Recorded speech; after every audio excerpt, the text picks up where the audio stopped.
Bonsoir à tous, bienvenue dans cette nouvelle page de l'actualité environnementale. Voici les titres. La FAO a convié du lundi au vendredi dernier à Lomé des acteurs techniques pour une rencontre d'analyse des plans régionaux d'adaptation au changement climatique. Ils ont évalué leur performance afin d'actualiser le plan national de gestion des risques de catastrophe. Le réseau d'associations panafricains INADES Formation a lancé la semaine dernière à Lomé un atelier basé sur la protection des ânes au Togo. Cet atelier s'inscrit dans le cadre du projet de lutte contre le commerce illicite des peaux d'âne en Afrique de l'Ouest. Et puis le 8e rapport annuel du Lancet Countdown révèle que les problèmes de santé augmentent de plus en plus à cause du réchauffement climatique. Les précisions dans ce récit. Ce sont les points clés de cette actualité. Bienvenue.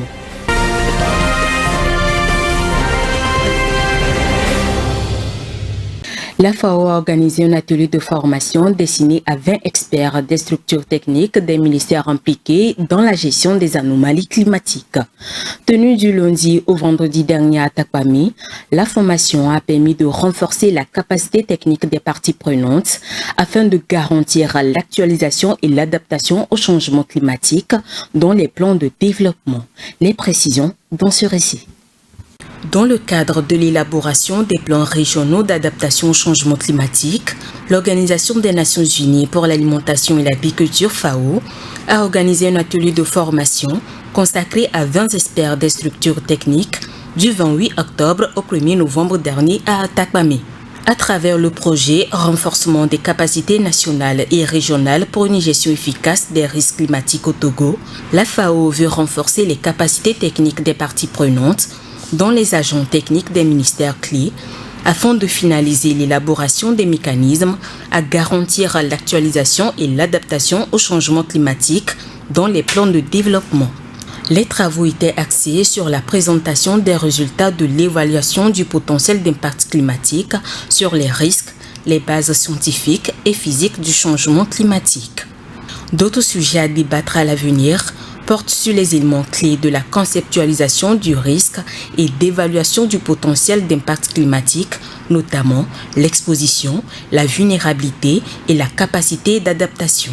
Pour parvenir à un plan d'adaptation qui tient compte des risques climatiques réels dans chacune des régions, la FAO forme aujourd'hui des acteurs nationaux à l'utilisation d'un outil que nous appelons CAVA, qui nous permet, sur la base des données météorologiques, des données climatiques et des données socio-économiques, de mieux apprécier le niveau de vulnérabilité climatique de chaque région, surtout en lien avec les thématiques foresterie, agriculture et ressources en eau. L'expert en risque climatique de la FAO, Georges Alvaux-Bertrand, a signifié que cet atelier est d'une importance capitale car le changement climatique est un phénomène climatique qui sévit sur le plan mondial. Ce projet s'aligne aussi sur la stratégie de la Banque mondiale pour l'Afrique qui vise à renforcer la résilience des pays face au changement climatique, notamment la sécheresse et les inondations.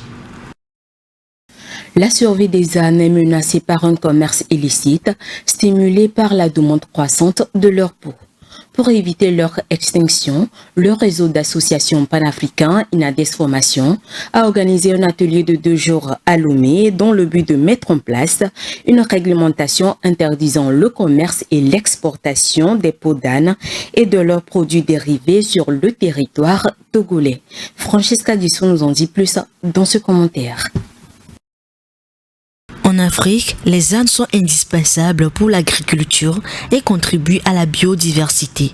Mais un commerce illégal de leur peau en forte demande menace désormais leur survie.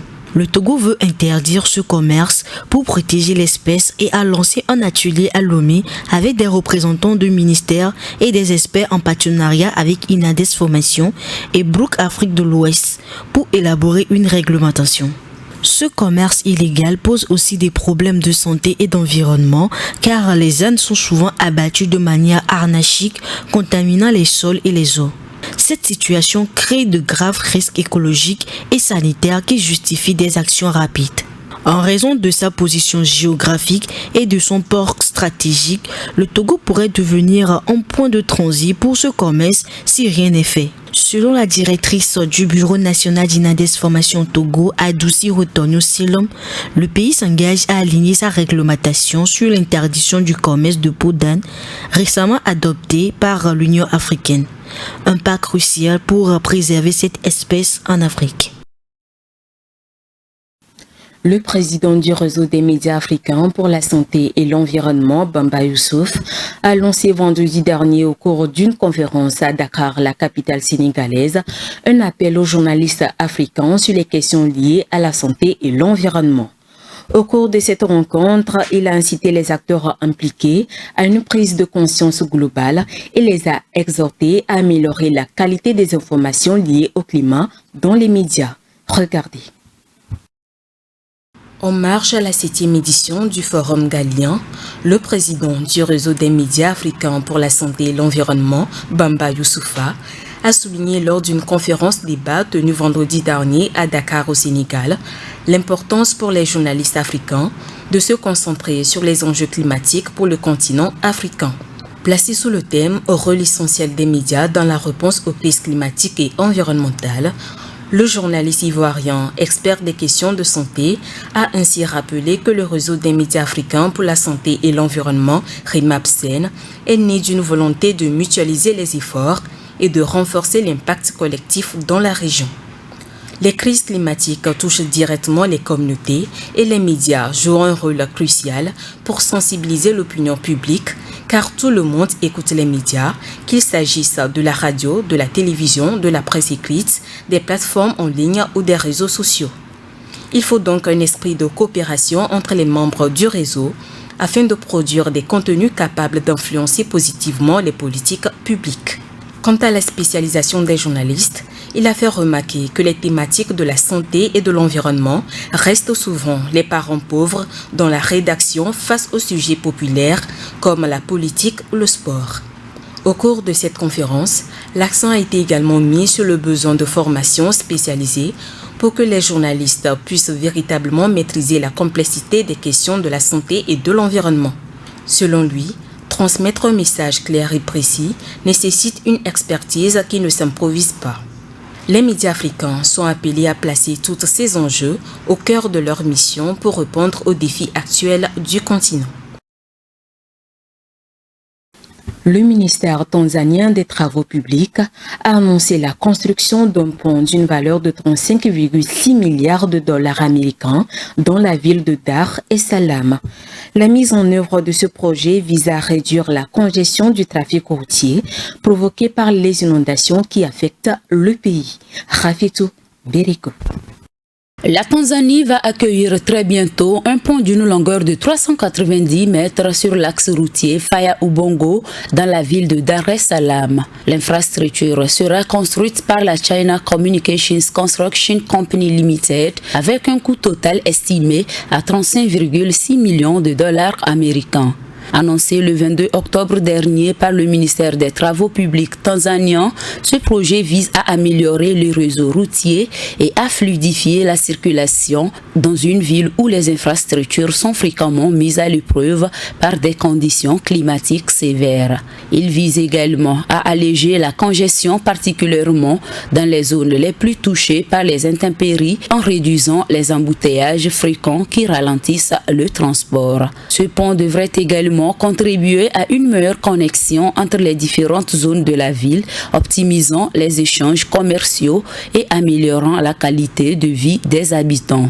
Le projet s'inscrit dans un plan plus large de modernisation des routes à Dar es Salaam, conçu pour atténuer les impacts des pluies saisonnières, notamment celles causées par le phénomène climatique El Niño, qui dérange considérablement le réseau routier. Pour mener à bien le projet, le gouvernement tanzanien, via son agence routière TANROADS, a signé des partenariats solides, notamment avec la Chine, un acteur majeur dans le secteur des infrastructures en Afrique. Les travaux de construction vont durer 24 mois et marquent une avancée majeure dans la stratégie de développement des infrastructures de la Tanzanie. À travers la construction de cette nouvelle infrastructure, le pays entend renforcer non seulement ses routes, mais aussi sa résilience face aux défis climatiques. La biodiversité du monde s'effondre et c'est le moins qu'on peut se dire. Le dernier rapport de l'Union internationale pour la conservation de la nature le rappelle si bien. Selon ce rapport, le manchot du Cap, qui est la seule espèce de manchot d'Afrique, est en danger critique d'extinction. Vivace Amana. Le manchot du Cap, l'unique espèce de manchot d'Afrique, est en danger critique d'extinction selon l'Union internationale pour la conservation de la nature. Le dernier rapport de cette organisation, publié le 28 octobre en pleine conférence des parties sur la biodiversité, rappelle le niveau inquiétant de la disparition de cet oiseau emblématique des côtes d'Afrique australe. Un expert alerte que si nous n'agissons pas vite, nous pourrions assister de notre vivant à la perte de la seule espèce de manchot du continent africain. D'après les estimations, l'on comptait 1 million de ces oiseaux au début du XXe siècle. Actuellement, on en dénombre seulement que 8000 couples. Si le rythme de déclin de la population de cette espèce est maintenu, elle pourrait disparaître à l'état sauvage d'ici les 10 prochaines années. Au vu du grand danger qui plane sur les manchots du Cap, la scientifique Christiana Hagen affirme qu'il ne faut pas abandonner les manchots à leur sort.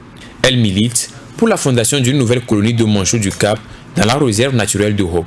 Précisons qu'il existe 18 espèces de manchots dans le monde et que le manchot du Cap est le seul qui est en danger critique d'extinction. Sa disparition pourrait également porter un coup dur à l'activité touristique des pays d'Afrique australe, surtout à la nation arc-en-ciel. L'Espagne veut s'inspirer du modèle marocain de lutte contre la pénurie d'eau pour faire face à la sécheresse sévère qu'elle subit. Selon le journal El Periódico, les autorités prévoient de créer des stations de dessalement, notamment dans les régions de Catalogne et d'Andalousie. Rafietou Berikou.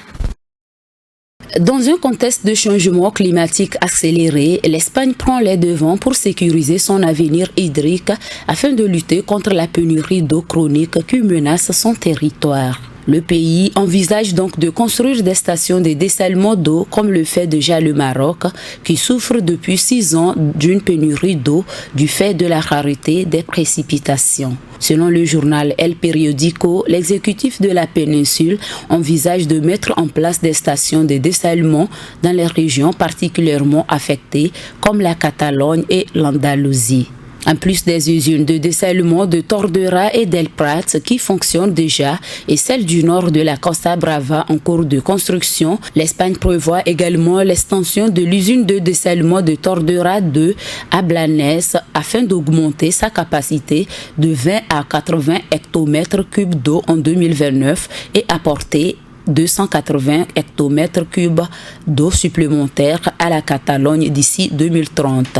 En 2023, une initiative visant à moderniser les infrastructures hydriques du pays et à développer des solutions innovantes pour garantir un approvisionnement en eau durable avait été également annoncée.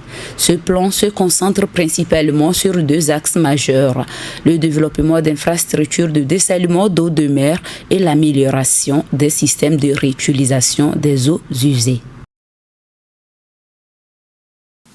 Le 8e rapport annuel du Lancet Countdown alerte que de plus en plus de problèmes de santé sont provoqués par le réchauffement climatique. L'exposition accrue de population aux conditions météorologiques extrêmes en fait partie.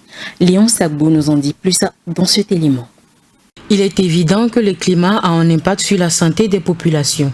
C'est ce qu'a révélé le bilan annuel de référence publié par la revue Lancet ce 30 octobre 2024. Relayé par l'agence France Presse, ce rapport dit que le réchauffement climatique provoque davantage de problèmes de santé dans le monde.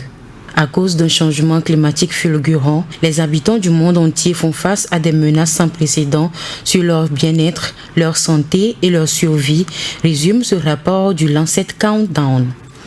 Il est réalisé chaque année par des chercheurs d'un grand nombre d'universités et d'agences liées à l'Organisation des Nations Unies. Selon les auteurs, non seulement le réchauffement climatique représente une menace à long terme, mais cause aussi de larges problèmes de santé, parfois mortels.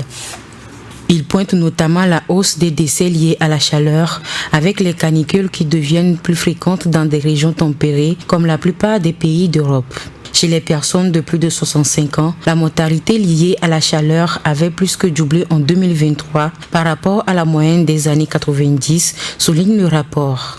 D'autres problèmes liés aux fortes températures tels que les difficultés à dormir, les risques de coups de chaleur lors d'un exercice physique ont aussi été évoqués. Le rapport insiste également sur les risques des phénomènes climatiques extrêmes. Il évoque les fortes précipitations qui provoquent des inondations ou contaminent l'eau courante. Comparativement à la période 1961-1990, les régions du monde exposées à ces précipitations ont augmenté de moitié entre 2014 et 2023. Ces experts soulignent aussi qu'il ne suffit pas seulement d'évaluer séparément chacun de ces risques, car ils ont probablement des effets simultanés et en cascade qui menacent de manière disproportionnée la santé et la survie des gens dès que la température mondiale augmente d'une fraction de degré. Point final à cette actualité environnementale. Merci de l'avoir suivi. L'information continue. Grand TV International, we revive the environment.